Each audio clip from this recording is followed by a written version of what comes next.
Welcome to the next installment of my lectures on literature.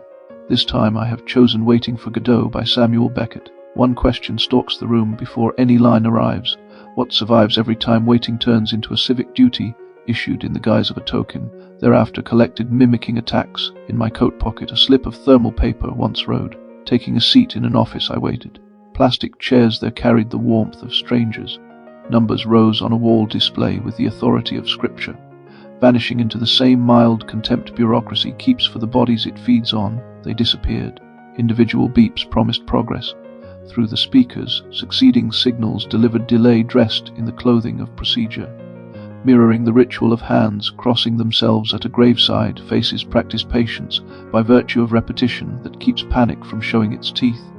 Somewhere near the door, a display board preached service benchmarks in cheerful fonts. A cracked radiator clicked, echoing a metronome for the slow catechism of postponement. Upon the final surfacing of my number, a clerk spoke my name with the calm of a man reading weather reports. He slid a stamped form across the counter. Arriving in the form of a folded triplicate, salvation appeared there. Seeing that Beckett's two tramps take their places by the tree, that scene returns. Paper in a pocket becomes kin to a promise in the mind. Due to the smallest mechanisms, ritual keeps its grip. Inasmuch as waiting acquires the sheen of virtue through sheer repetition, language turns into a hedge against the hour. Clipped, every phrase undergoes scrutiny. Men exchange them. Reissuing the words, they trade them back for another minute of company. Vladimir keeps the appointment alive, mirroring the way a parish keeps a feast day alive. Keeping the body fed, Estragon acts in the likeness of a field hand keeping a fire alive. Pozo enters, simulating a man convinced that appetite represents rank. Shortly, time works its own rough arithmetic on him. Godot stays out of reach.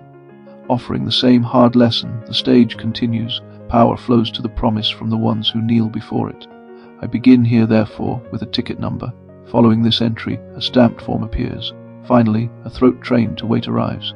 Beckett's comedy teaches endurance through the economics of deferral.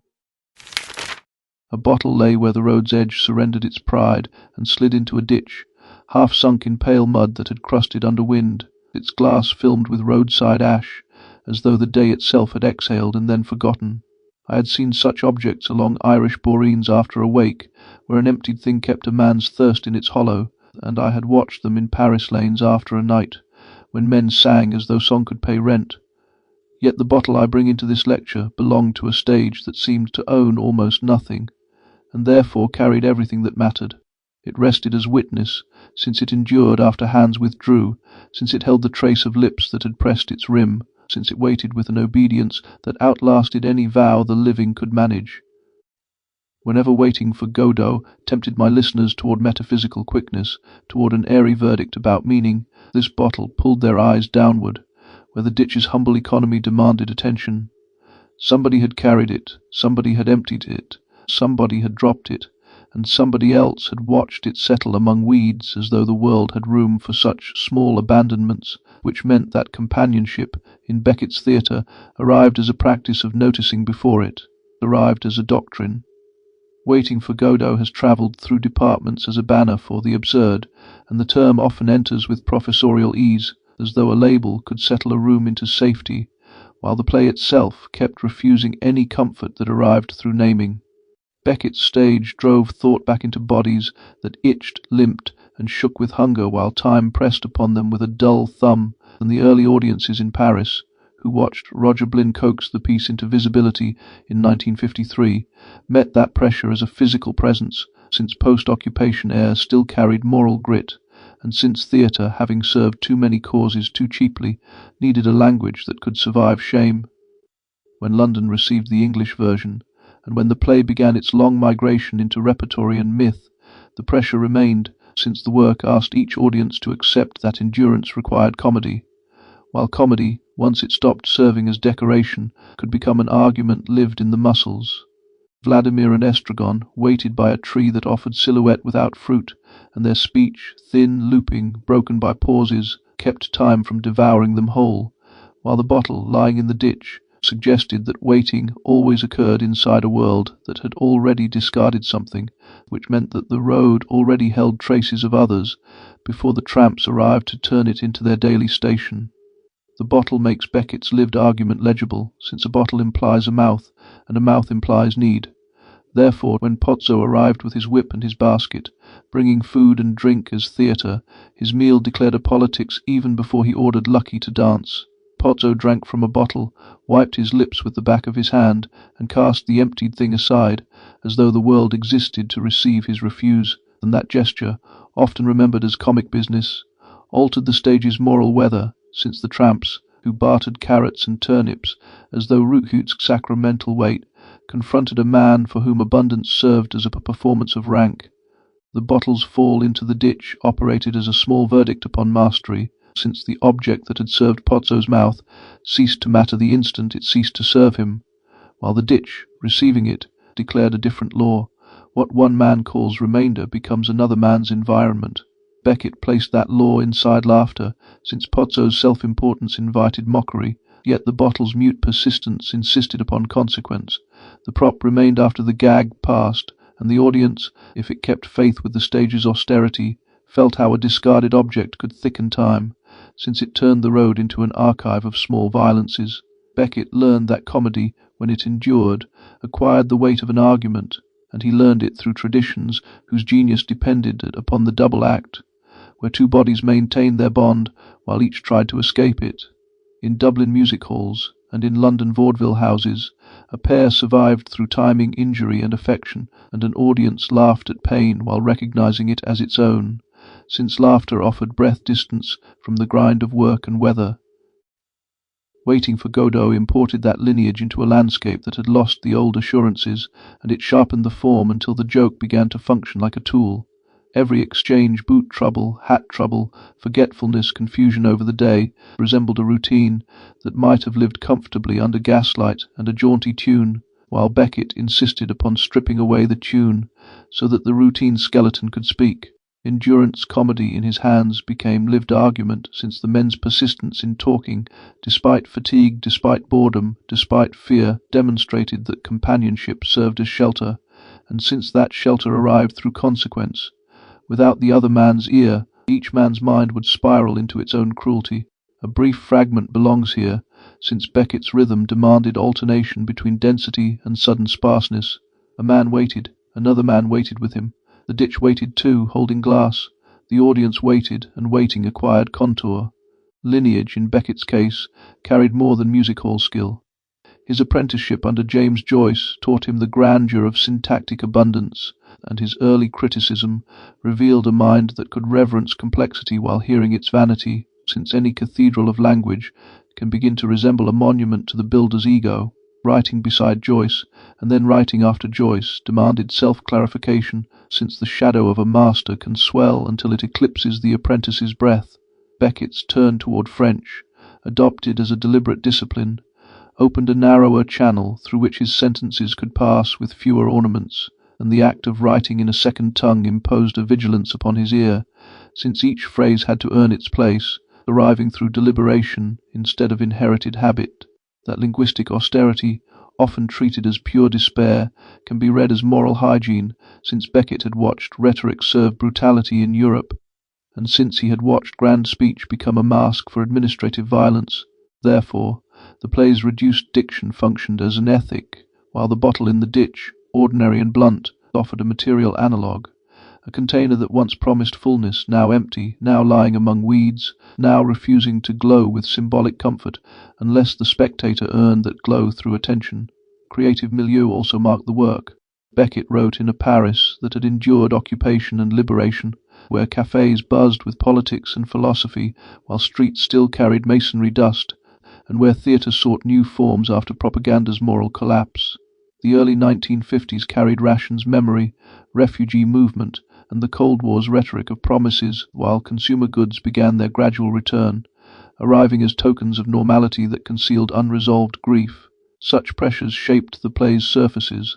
The road resembled a borderland, the tree resembled a survivor with damaged bark, the waiting resembled a civilian after sirens, trained to listen for an announcement that might never come, while still keeping to the appointment, as though obedience could purchase safety. Beckett's minimal set can therefore be read as a post-war stage of conscience, where objects gain moral heft precisely through scarcity, since the absence of furniture forces the audience to weigh each prop's presence. When the bottle appears, whether as Pozzo's implement or as residue, it carries the social memory of scarcity and plenty together, a small emblem of consumption that can become a weapon when it marks hierarchy. One detail, half hidden in plain sight, shifts the play when the bottle receives the attention it deserves. Many readings treat the road as a metaphysical nowhere and treat the tree as an emblem stripped of ecology. Yet the bottle insists upon traffic, since a bottle arrives only through human passage. Someone carried it, drank from it, and left it behind, which means that the road functioned as a commons even when the cast remained small. That fact yields a previously unobserved hinge. Beckett's Waiting occurred inside a populated world whose population remained offstage, and the play's famous emptiness therefore operated as a dramatic decision, never as an ontological claim. The bottle, lying where weeds gather, testified that other lives had crossed that road, had consumed, had discarded, and had moved on, which reorients Godot's delay. The absence of Godot begins to resemble a failure of a particular promise within a busy world, instead of a cosmic verdict upon meaning. The tramp's companionship becomes less a heroic stand against the void, and more a practical shelter built against social drift, since people pass, leave traces, and keep going, while Vladimir and Estragon, stubborn, frightened, loyal, refuse to become mere traces themselves. Hope, within that frame, appears as habit, and habit appears as trained practice. Vladimir's insistence upon the appointment resembles a liturgical reflex, since repetition grants him a structure that time refuses to grant. Estragon's insistence upon food resembles a bodily prayer, since it anchors him to immediate sensation when memory grows perilous. Their minimal speech circles and doubles back, producing a shared rhythm that invites a listener without requiring agreement, and the bottle participates in that rhythm, since it offers a point of reference that asks for little consensus. A bottle can be pointed at, picked up, thrown, ignored, cursed, and remembered, while remaining stubbornly itself. Where philosophical language demands assent, a bottle demands only attention, and Beckett's theatre, by thinning speech, makes room for such attentions to become ethics. When Vladimir says "we," and when Estragon answers with irritation that softens into need, the audience feels companionship as shelter that arises through consequence. One man's voice keeps the other from dissolving into solitary terror, while the ditch, holding the bottle, keeps the memory of other passages alive, so that waiting can never become purely private. Power relations sharpen the bottle's testimony. Pozzo, holding Lucky by a rope, performed a parody of mastery, since he imagined that ownership granted him stable identity, while Lucky, burdened with luggage, performed a parody of service, since he behaved as though obedience could spare him pain. Yet the rope revealed interdependence, since the master needed the servant for his own performance, and since the servant's suffering granted the master theatrical authority.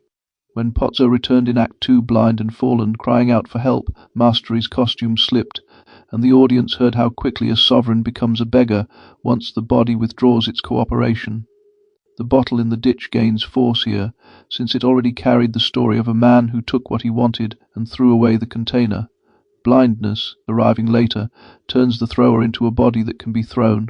Beckett thus staged an ethics of vulnerability through comic structure, since humiliation circulates, and since the audience, laughing, discovers that laughter itself can become a form of shared responsibility when it refuses cruelty and keeps company with the fallen.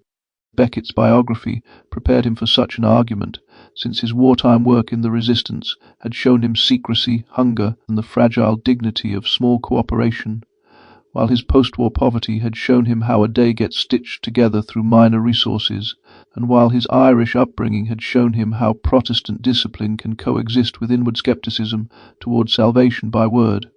Such experiences formed a sensibility wary of grand declarations, since grand declarations had marched Europe into slaughter, and since official speech had learned to sound clean while ordering dirty acts.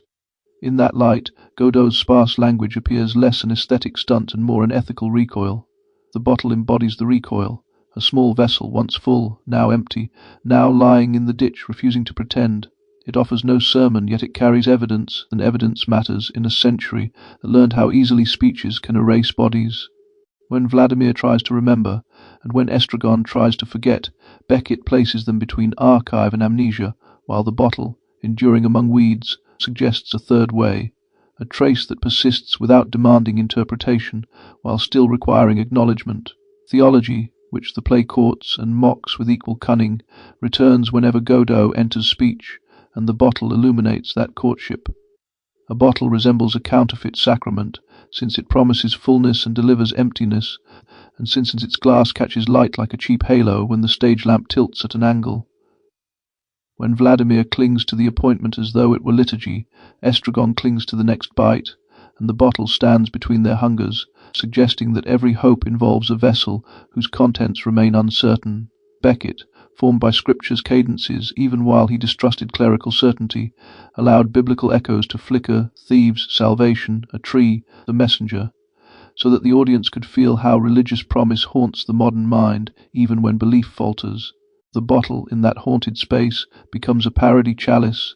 It offers the shape of consolation without its guarantee, and it therefore forces companionship to do the work that metaphysical certainty once claimed. Hope becomes habit, habit becomes mutual care becomes the only grace the road can reliably supply. Companionship emerges as shelter through consequence, since each man's endurance depends upon the other's stubborn presence, and since their shared jokes work like a tarp held down against weather. The play invites the audience into that shelter, since laughter synchronizes breath across strangers in a dark room, and since recognition of the bottle's trace reminds spectators that every private waiting occurs in a world stocked with other people's remnants. A spectator who leaves the theatre carrying the image of the bottle carries more than a symbol. The spectator carries a lesson about attention, since attention becomes a moral action when resources shrink and promises fail. Beckett's genius lay in his refusal to preach that lesson. He staged it, allowing the audience to feel companionship as shelter as consequence, while the bottle, mute, kept time like a small clock that never announced the hour yet continued to mark the passing of bodies. A final approach to the bottle presses the lecture toward its close. Glass, once thrown away, survives weather with stubborn patience, and it catches moonlight, and it cuts a hand, and it returns in a plough's furrow years later, and it outlives the drinker's lungs, while the ditch receives it, and holds it like a grave that keeps a nameless bone. Godot ends with the men. They would go while their bodies remain rooted, and the audience laughs with a bruise, since every spectator recognizes the small daily bargains by which life continues. One more day, one more meeting, one more shared remark to keep dread from taking the whole throat. The bottle's witness turns that continuation into an ethical demand, since it asks who will pick up what others discard, who will keep company with those left waiting, who will treat the roadside trace as human evidence. I close, therefore, with the ditch and its glass, since the bottle never offered a conclusion, and since the play's last pause keeps the mind in motion, shaped by an uncountably shaped end.